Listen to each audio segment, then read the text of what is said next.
How the fuck are you gonna tell me na this guy is also this guy and this guy? Well, may paliwanag dyan si Erik Erikson.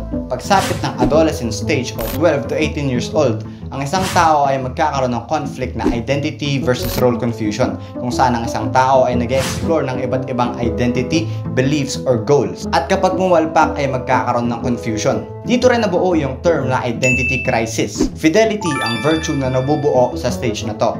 Welcome to part 2 of Psychosocial Stages of Development.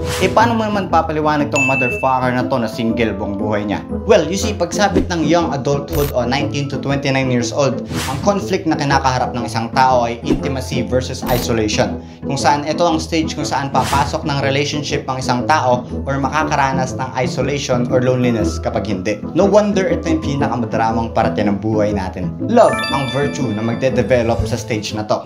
Ever wondered bakit 30s kadalasang bumubuo ng pamilya? Well, pagsapit ng middle adulthood o 30 to 64 years old, ang conflict na kinakaharap ng isang tao ay generativity versus stagnation. Sabi ni Erikson, sa stage na to, ang mga adult daw ay nakafocus sa pagkakontribute sa society, sa pamilya, o sa work. At yung mga tao namang hindi makapag-contribute ay nakakaranas ng stagnation o lack of purpose. Dito rin nabuo yung term na midlife crisis. Care ang virtue na nabubuo sa stage na to.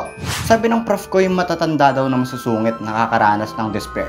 Ito ay dahil pagsapit ng late adulthood o 65 years old pataas, integrity versus despair ang conflict na kinakaharap ng isang tao, kung saan nagre-reflect siya sa naging buhay niya with satisfaction kung nagawa niya lahat and with regrets kung hindi naman. Kaya siya nagiging masungit or with despair. Wisdom ang virtue na nagde-develop sa stage na to.